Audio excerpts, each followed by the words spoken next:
My father ignored me my entire life while idolizing my brother. When I asked for help with college, he said he wouldn't waste his money on me.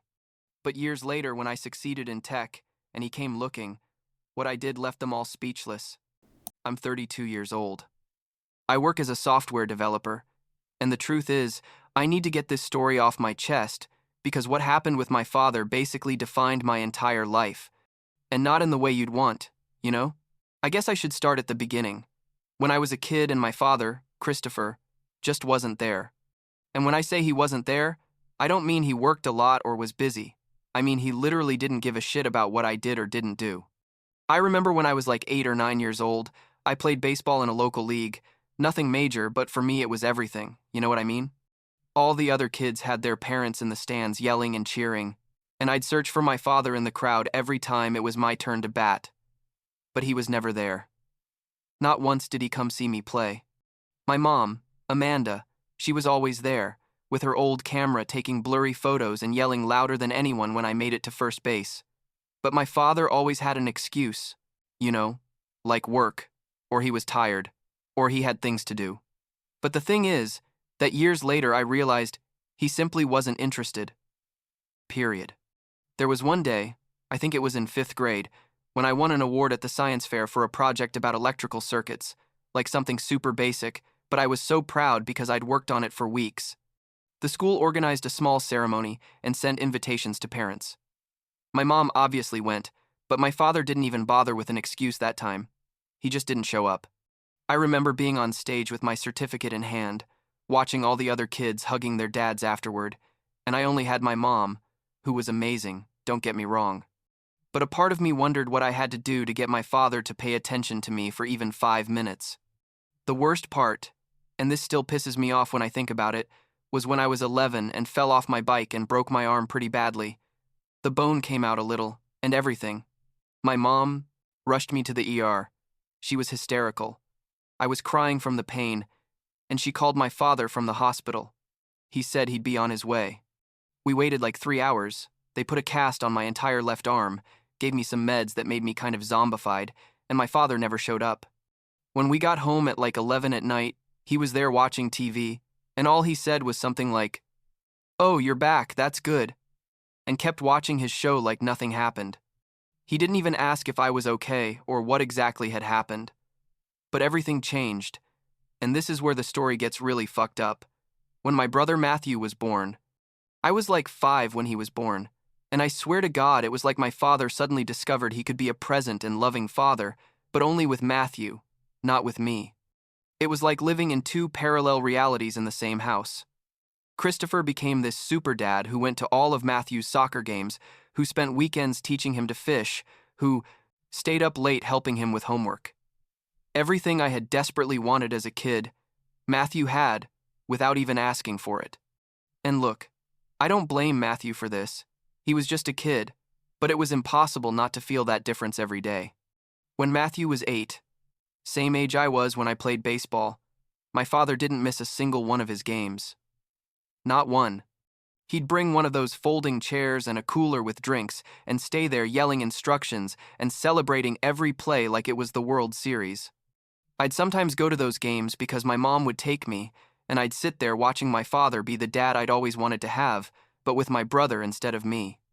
The thing is, my father and Matthew had a ton of things in common that we never had. They both loved sports, fishing, those manly things, you know? I was more the type who preferred to stay inside reading or playing video games, and I think my father just didn't know what to do with me. Or maybe I didn't even try to figure it out.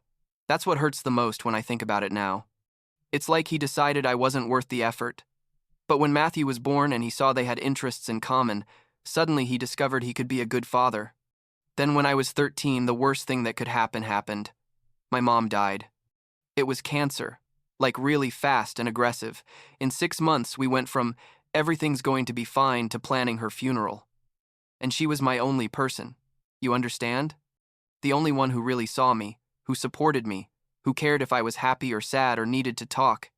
After she died, I felt completely alone in that house because my father kept being the same absent father to me while being super present for Matthew.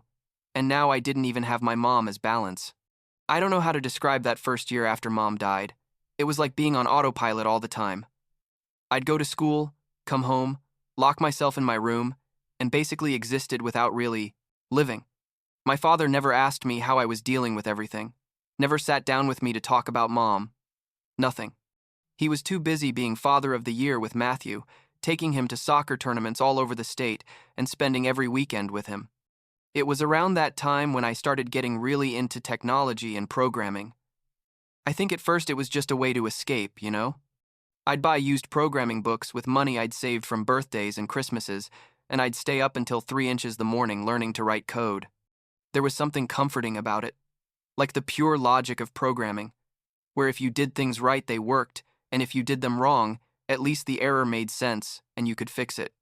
Not like my family, where nothing made sense and nothing could be fixed. I spent the next few years basically living in my room with my old computer that I'd bought secondhand. I learned Python, then Java, then got into web development, and honestly, I got pretty good. When I was 16, I was already doing small freelance jobs for people I found on internet forums, designing websites for like $50 each, but it was my money, and it was something I'd accomplished completely on my own. I remember one day, I was 17. I'd been working on this personal project for months, a web application that organized tasks with a pretty innovative system for the time.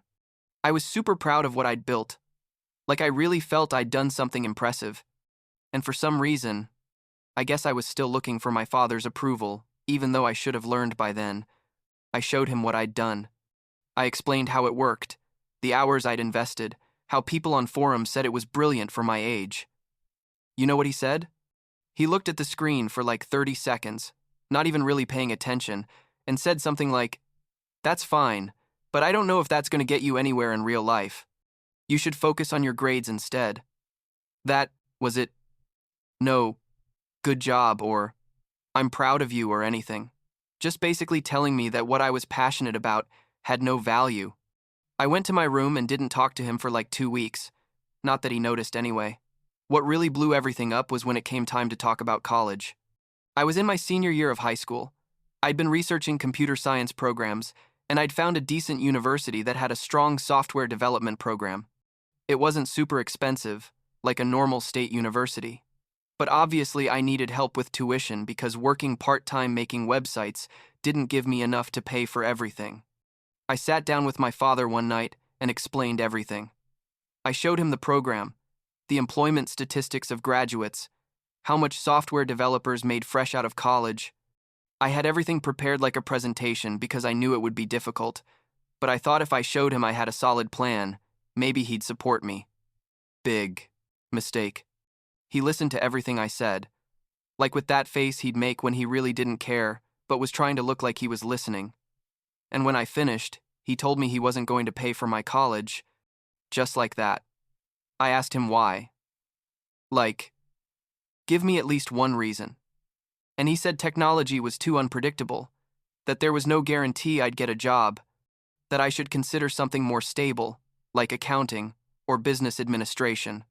All this while Matthew, who was 22 at that time, was in his 3rd year of college studying physical education. Nothing against that career, but talk about stable, and my father was paying for everything. Full tuition, apartment, food, everything. I pointed that out, obviously. I told him it wasn't fair that he'd pay for everything for Matthew but wouldn't help me with anything. And you know what he answered? That with Matthew it was different because he knew Matthew would take advantage of the opportunity, and with me he wasn't sure. He literally told me that he didn't trust that I'd be successful, or that I'd be worth the investment. I think those words hurt more than everything else combined, because he was basically telling me he didn't believe in me, that he'd never believed in me. We fought bad that night. I yelled things at him that I'd kept inside for years, like all the childhood resentment came out at once. I told him he'd been a shitty father to me, that he'd ignored me my whole life, that the only reason Matthew mattered to him was because he was like a mini clone of him. My father got furious, told me I was ungrateful, that he'd given me a roof over my head and food on the table and that should be enough. I answered that that was the minimum, that any father does that what I needed was for him to care, to see me, to act like my existence meant something to him. By the end of the fight, my father told me that if I wanted to go to that university so bad, then I should do it alone. that he wasn't going to waste his money on something that probably wouldn't work out. I told him that was fine, that I didn't need anything from him, and went to my room to pack my things. The next morning, I called my Aunt Barbara, my mom's older sister, and asked her if I could stay with her for a while. She lived like an hour away in a small 2-bedroom apartment, but she didn't hesitate for a second to tell me, yes. Aunt Barbara was amazing. She always had been. After Mom died, she'd tried to be present in my life, but my father had basically pushed her away, like he didn't like her coming to the house or taking me out because he said it made him look bad or something. But when I moved in with her, she welcomed me with open arms.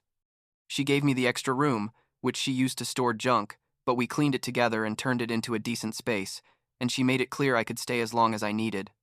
The crazy thing is, Aunt Barbara didn't have much money.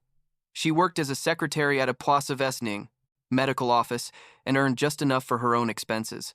But when I talked to her about college and showed her how much it cost, she immediately started doing the math. She told me she couldn't pay for all of it, obviously, but that she was going to help me with what she could. And not only that, she talked to some of her friends, women who had known my mom and who knew everything I'd been through, and together they put together like a fund to help me. It wasn't much. Like each one put in what they could. $50 here, $100 there. But when Aunt Barbara gave me the envelope with the money and told me how many people had contributed, I honestly started crying. It was the first time in years that I felt like someone really believed in me, that someone thought I was worth it. My aunt hugged me and told me my mom would be proud of me, and that was enough to give me the strength to keep going with everything. I applied to college with that money and what I'd saved from my freelance work. It wasn't enough for everything, obviously, so I also applied to every scholarship I could find and got a student loan to cover the rest. I got accepted to the computer science program and moved to campus in the fall, living in the cheapest dorm I could find, like sharing a room with 3 people in a space designed for 2. The first few months were tough, I'm not going to lie. I was taking a full course load, working on freelance projects at night and on weekends to earn extra money, and basically surviving on coffee and instant ramen. But, for the first time in my life, I felt like I was doing something that really mattered, something that was mine, and that nobody could take away from me. In classes was where I really shined. All that time I'd spent teaching myself to code meant I was way ahead of most of my classmates. The professors noticed that quickly, and I started getting opportunities to work on special projects, research assistantships, that kind of thing that looks good on a resume, and also paid me a little. Every month, religiously, I'd send money to Aunt Barbara. Not much, like $100 or $150 when I could, but I wanted her to know I appreciated everything she'd done for me and that I was going to pay back every cent that she and her friends had invested in me. She always told me it wasn't necessary to consider it a gift, but for me it was important. She had believed in me when my own father didn't, and that meant everything. During my second year, I started working on a side project that had been rolling around in my head for months. It was an application for small businesses that helped manage inventory and sales in a more intuitive way than what was on the market at that time. I worked on it obsessively, like there were nights where I'd stay up coding until dawn and then go to my classes running on pure adrenaline. By the time my third year came around, my app already had a working prototype that I'd tested with some local businesses that Aunt Barbara helped me contact. The responses were incredible. People really found what I'd created useful. I started charging a small monthly subscription, nothing crazy, like $20 a month. But when I got to having 50 clients, that meant $1,000 a month of passive income while I was still studying. My last year of college was probably the best year of my life up to that point. My grades were excellent. My app kept growing. I'd gotten a job offer for after graduation at a decent software company with a salary that seemed crazy high to me. And for the first time, I felt like I'd proven I was worth something, you know? Not to my father, because he'd never see it, but to myself. That's what really mattered. When I graduated, Aunt Barbara came to the ceremony with a bouquet of flowers, and that same old camera my mom used to take pictures of me when I was a kid. Afterward, she told me she'd kept it all these years thinking that someday she'd need it for a moment like this. She took pictures of me in my cap and gown. And in every photo, I'm smiling like an idiot because it really was the happiest day of my life. My father didn't come, obviously. and he didn't even know I was graduating because it had been like 2 years since we'd talked. Matthew didn't come either. I guess my father didn't even mention to him that his brother was graduating from college. Today I'm 32 years old, and I work as a senior developer at a tech company. You probably know, though I'm not going to say the name. I earn pretty well, enough to live comfortably and to help Aunt Barbara with her expenses now that she's close to retiring. I paid off all my student loans 2 years ago. That app I started in college, I sold a few years ago to a bigger company for an amount that gave me enough for a down payment on an apartment in the city. Matthew and I don't talk much, but not because we're fighting specifically, but because we just never really had a relationship. He has his life. He works as a gym teacher at a high school near where he grew up. He's married, has a kid. My father is still super close to him. They go fishing together every month, that kind of thing. Sometimes, I wonder if Matthew ever notices the favoritism, or if he just sees it as normal, because it's all he knows. My father and I haven't talked in almost 10 years. The last time I saw him was at a Starbucks like 3 years ago. We ran into each other by chance. He recognized me and came over to say hi. Kind of awkward, asking how I was. I told him fine, that I worked in tech, basically answered his questions with as few words as possible. He mentioned something about how I should go visit him sometime, that Matthew asked about me from time to time. I told him I'd think about it, knowing I never would, and we each went our separate ways. The truth is, I don't feel as much anger as before. Sometimes I get hit with some sadness when I think about how things could have been if my father had been different, if he'd given me even a fraction of the attention he gave Matthew. But then I think it through, and realize that everything that happened made me who I am today. I had to learn to trust myself, to work hard without expecting anyone to rescue me, to value the people who really care about me like Aunt Barbara. I don't know if I'll ever have kids, but if I do, I know exactly what kind of father I want to be. The kind who's there for all his kids equally, the kind who supports their passions even if he doesn't fully understand them, the kind who never makes them feel like they have to earn his love or attention. The kind of father my father never was to me, but who somehow through his absence taught me to be, and I guess that's enough for now.